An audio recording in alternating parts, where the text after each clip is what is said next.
cicatrices nous rappellent d'où on arrive. Les combats qu'on doit livrer quand le destin chavire. Guerrier, on fera ce qu'il faut pour la famille. Cœur de lion, œil de tigre, on a la paix dans la mire. The battles are never ending, I know, but we will get up and get on with the fight. And we'll do whatever for what is right. Just put your trust in us, in us. Fait que Jacob, comment ça va? Ouais. Ça va bien, nice. Toi, t'es un des chanceux qui a arrêté la compétition quand même en dernier. Hein? Toi, t'es un de ceux qui t'es allé au Irish juste avant le début du confinement. Ouais, exactement. Comment ça s'est passé le retour du Irish Open? Vraiment, c'était vraiment malade comme tournoi, là.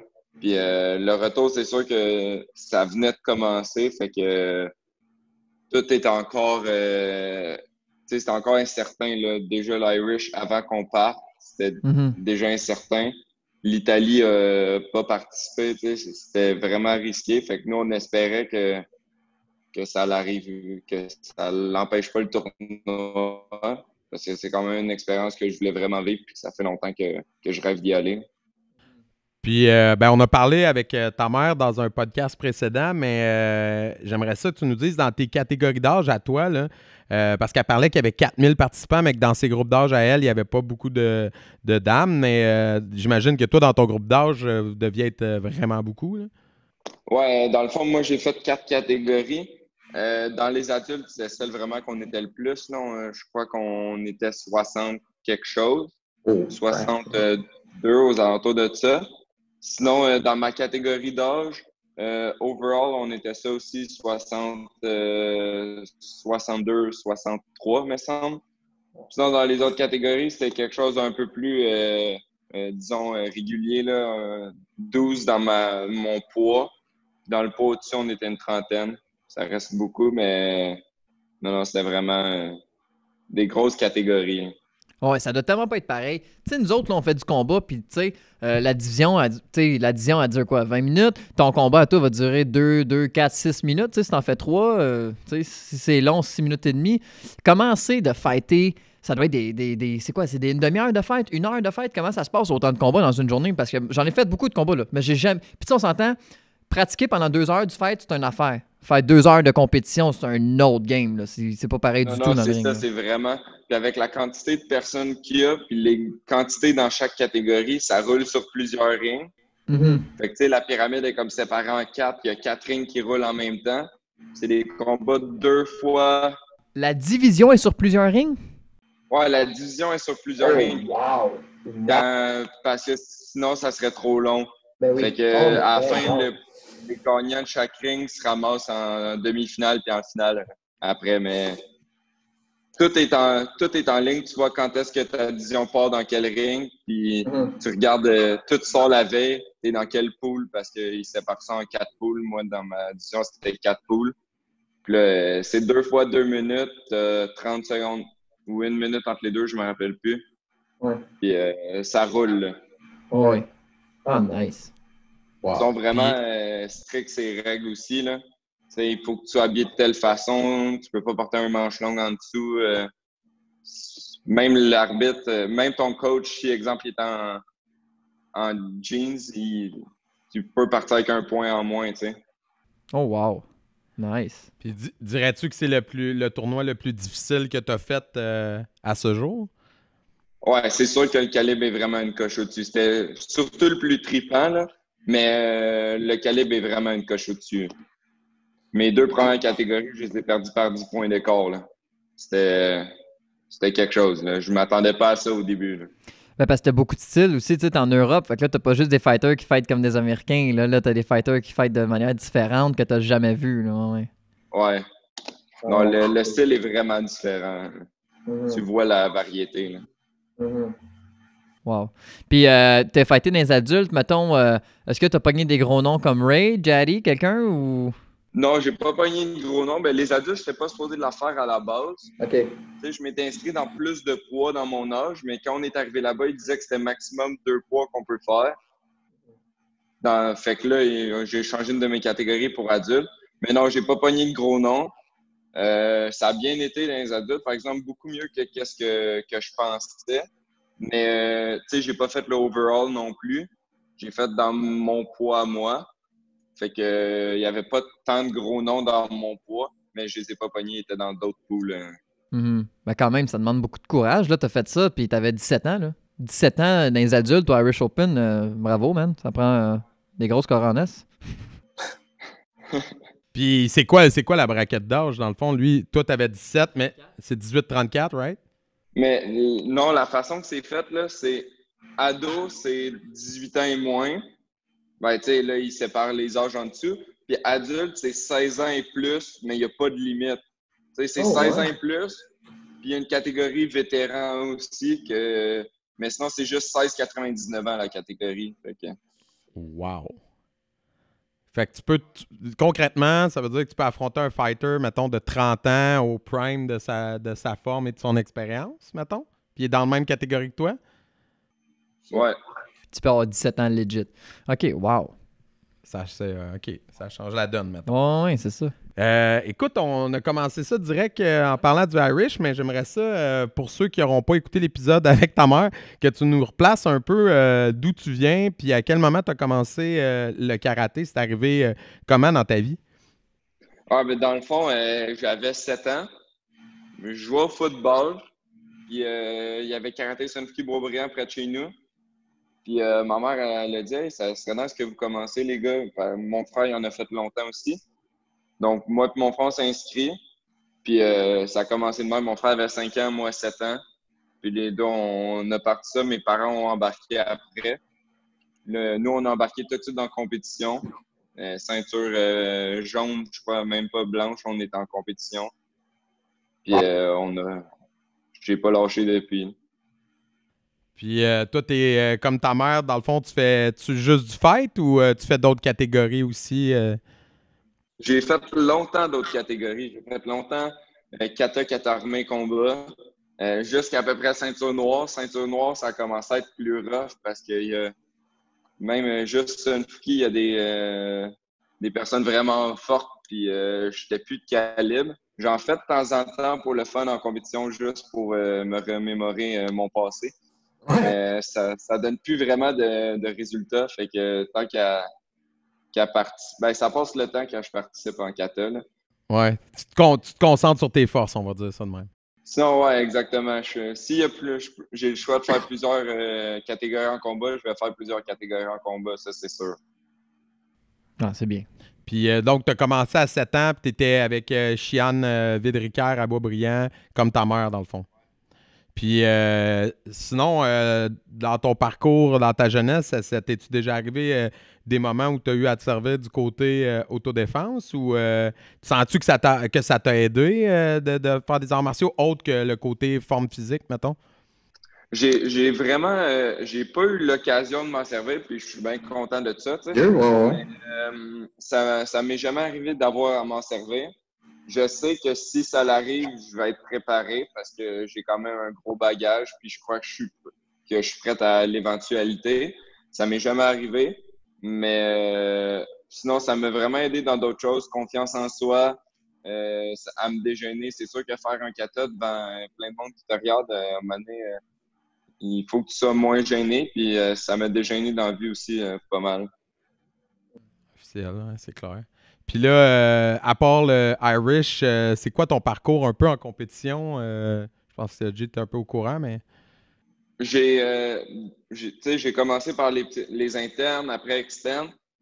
Puis ceinture bleue, j'ai fait les championnats québécois pour la première fois.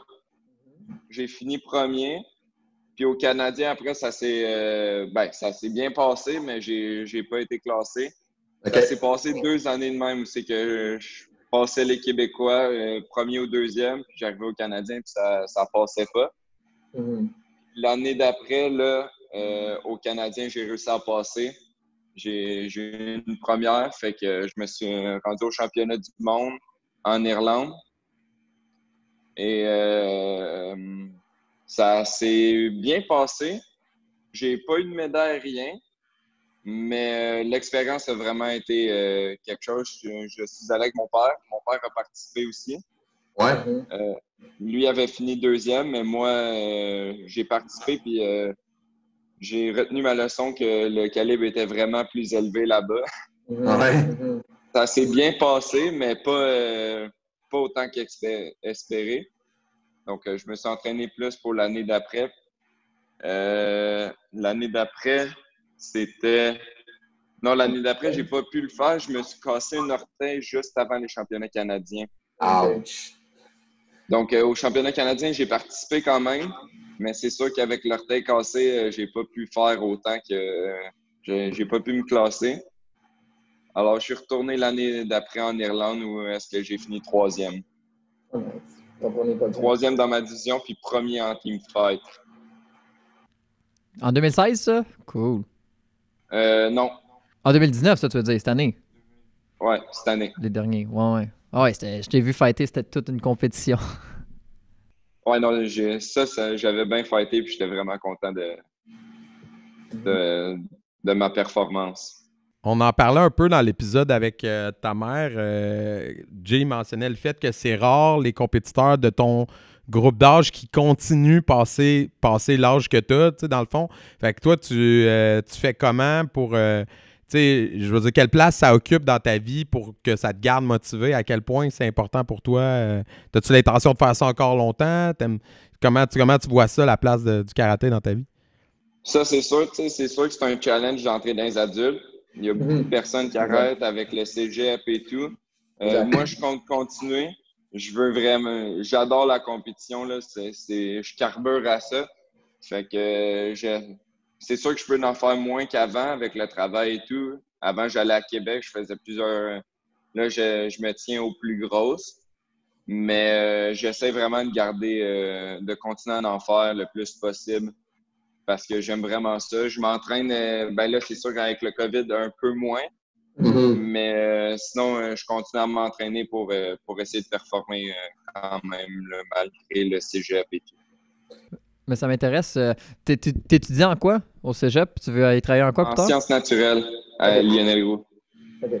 Tu vas être pharmacien après? Non. Non, j'ai déjà essayé, mais c'est pas... je sais pas en quoi je voudrais aller plus tard, mais pas pharmacie. Non.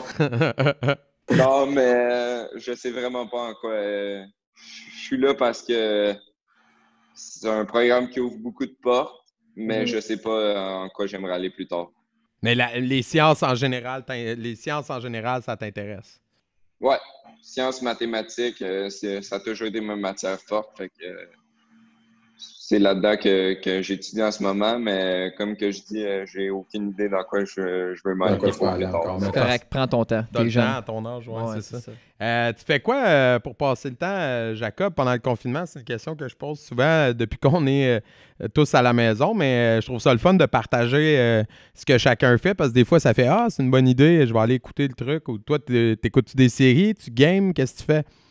Ben, c'est sûr que là, moi, je viens de finir l'école, ça fait pas longtemps. J'avais encore l'école en ligne. OK. Donc, maintenant que c'est fini, en ce moment, je roule à 3 jobs. Fait que je me tiens occupé. C'est quoi les 3 jobs que tu fais? Je suis livreur pour la pharmacie à ma mère. OK. Donc, le samedi, je m'occupe de tout ça. Sinon, je travaille dans un magasin de sport dimanche, lundi. Puis, je fais lundi, mardi, mercredi, jeudi de nuit comme peintre de stationnement. Peintre de stationnement? Fait que tu fais les lignes? Les lignes, exactement. OK. T'aimes pas ça rester à la maison à rien faire, toi? Ben, je profite du fait qu'il n'y a pas grand-chose. Tu sais, les plages sont fermées, la ronde est fermée. Fait que je me suis dit pourquoi pas travailler cet été, m'a faire de l'argent, puis après, m'a pouvoir être plus tranquille That's dans it. qu'est-ce qui va suivre, là. Ben oui, puis quand l'école va recommencer à l'automne après, toi, tu peux prendre ça relax, ça, travailler l'équivalent de ce que tout le monde fait en un an. Ouais, c'est ça, exact. Ouais, c'est ça. Donc là, moi, m'a gardé quand même j'avais juste un travail avant le confinement. C'était Décathlon. Donc, le magasin de sport. Fait que je vais garder ça quand même pendant l'école parce que c'est une bonne job puis je l'aime. Mais, ouais, je vais pouvoir prendre ça plus relax, là. Puis là, tantôt, tu as parlé, dans le fond, qu'en 2015, tu t'étais blessé. Puis là, en 2019, c'était les championnats du monde, les premiers que tu refaisaisais. Puis c'est entre les deux, t'as pas fait de championnat du monde ou t'as pris un petit break? Dans le fond, c'était pas 2015. Entre les deux, C'est une bonne question. J'essaie de... Ah, il y a eu Niagara Falls. Il y a eu une deuxième fois l'Irlande. C'est vrai, Fait que vous avez j'avais décidé de oublié. retourner où est-ce que vous étiez déjà allé? C'est ça, dans le fond. C'est ma question. Il y a eu l'Irlande en 2016. 2016, 2014, 2016, ouais. 2014, je suis pas allé. Ouais. J'ai fait 2016-2018, puis 2019, Niagara Falls. C'est Ok, ça. ok. Ah, OK. Je pensais que tu avais été en 2014-2015, puis là que tu avais pris un break jusqu'en 2019. OK. Non, c'est ça. Donc, dans le fond, le break a été entre 2016 et 2018. Là. OK. Puis toi, tu as tout le temps travaillé fort, tout le temps poussé fort en combat, puis man, je suis fier de toi. Félicitations, tu es rendu dans une équipe de fight, tu es rendu dans NMAC. Comment ça s'est passé, ça? Comment tu t'es fait approcher, puis tout? Dans le fond, c'était au Challenge Rive-Nord. OK. Tommy Leduc est venu me voir après mon fight, puis ça faisait longtemps que Cage Gear m'avait dit qu'il voulait me prendre, mais il n'y avait rien qui se passait vu qu'il y a déjà 2 Cage Gear dans ma catégorie d'âge. Donc, Ouais. il voulait pas, on est tout le temps les mêmes 3, fait qu'il voulait pas que les 3 soient Cage Gear, ça n'aurait comme pas de but. Fait que Tommy m'a accroché, puis il a dit qu'il allait en parler à Michael. Et ça s'est officialisé au championnat du monde dans le fond à Niagara Falls, où est-ce qu'il m'a donné mon suit et tout. OK. OK, fait que c'était pas Challenge Rive-Nord 2020, là, c'était Challenge Rive-Nord 2019, puis là, Ouais. toute l'année, puis OK. Fait que là, t'as fait une coupe de compé, fait que là, ça faisait presque un an que t'étais là-dedans, puis tout. Ouais. Puis t'aimes-tu ça être dans une équipe? C'est-tu le fun? Est-ce que vous entraînez? Ça change quelque chose? Ben, dans le fond, pour moi, ça change rien parce que eux sont en Ontario. Il n'y a aucun entraînement obligatoire. Puis lui est beaucoup au Mexique aussi. Mhm. Mais dans le fond, l'avantage, c'est que dans mes compétitions, il y a une partie qui est payée par l'équipe. Donc, s'il y a une compensation qui est payée. Donc, ça, c'est plus pour ma mère que c'est bon, là. Ben, en fait, pour toi, ça te permet d'en faire plus. Dans le fond, c'est ça que ça t'apporte d'avoir un sponsor, c'est que ça te permet d'en faire plus de tournois que si tu n'en avais pas. Exactement. J'ai fait beaucoup plus de tournois que je pensais pas faire et que là, je fais numéro 1, on a une certaine quantité de compétitions qu'il faut faire. Il faut essayer de performer le plus possible pour donner une belle image du team NMAC. Of course. Mais Voilà. c'est ça, donc je peux en faire plus. Puis en même temps, pour ma mère, ça il permet de sauver de l'argent. Ben oui, parce que ça coûte cher, le sport amateur. Là, on l'oublie, mais veut pas, les tournois, les déplacements, les hôtels. Ouais, on paye pour participer. c'est là, sûr, tu sais, mais on le fait parce qu'on aime ça. Hein. Exact. Fait qu'au final, on en tire des de bénéfices. temps en temps, on gagne une bourse, mais même à ça, il y a beaucoup plus de compétitions qu'on paye qu'on ramasse. Ah oui, c'est sûr. C'est clair. Puis là, dans le fond, je sais pas, as-tu, à part tes 3 jobs, là, comment s'enligne ton été? Tu vas-tu travailler tout l'été dans tes 3 travails? Comment tu vois ça, l'été qui s'en vient avec le confinement? Ben, c'est ça, là. Je vais avoir mes 3 jobs tout l'été. OK. Ben, à moins que la livraison à ma mère arrête, mais pas mal sûr que ça va continuer pour un bout. Donc, je vais avoir mes 3 jobs tout l'été. Puis sinon, je vais essayer de profiter de mes temps libres, je sais pas, me baigner, profiter du temps dehors. Et ouais, c'est pas mal ça. T'entraînes-tu un peu? Est-ce que tu fais des... parce que, je sais pas si tu as double cassé sur Facebook, là, mais tu sais, il y a plein de séminaires, là. Il y a du monde de partout aux États. Je sais pas, t'en as-tu fait une coupe? Moi, j'en ai fait 2-3, là. Il y avait Plowden qui en a fait. Mais, puis tu sais, c'est vraiment nice, là. C'est sur... Fait que, tu sais, même si t'as pas le goût de le faire pendant 1 heure, tu peux juste écouter la technique, tu sais, prendre des trucs. Est-ce que t'en écoutes? Ouais, j'en ai fait, c'est ça, je m'entraîne un peu moins, mais quand il y a des séminaires, j'en ai fait plusieurs. Au début, il y avait ceux à Pierre Scanzano que j'ai fait.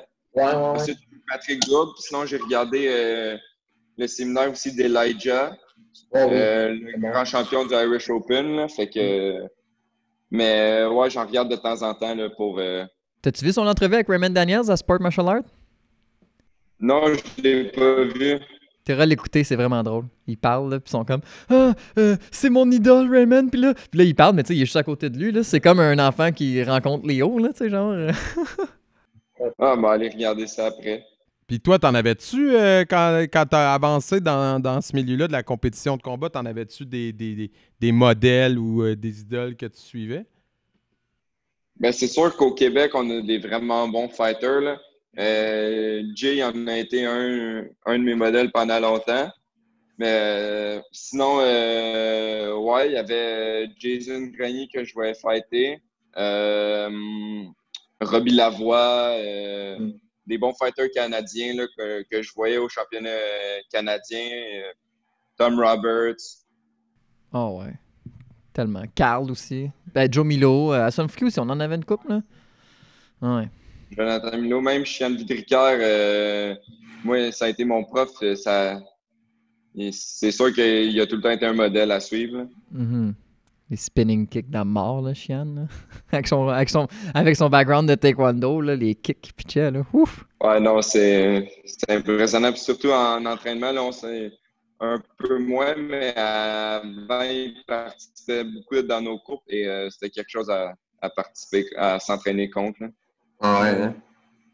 Ouais. Ben, écoute, Jacob, je te remercie d'être venu sur le show. C'était cool de t'avoir. Puis je trouve ça tout le temps inspirant pour le monde qui nous écoute de voir des jeunes qui continuent dans le sport, même malgré les études, le travail, qui continuent de pousser parce que souvent, même les adultes, on va se trouver des excuses. Ah, je travaille trop, les enfants, ci, ça. Mais quand on veut faire du temps puis consacrer du temps à quelque chose, on le fait, c'est tout. C'est simple de même. Merci à vous de m'avoir invité.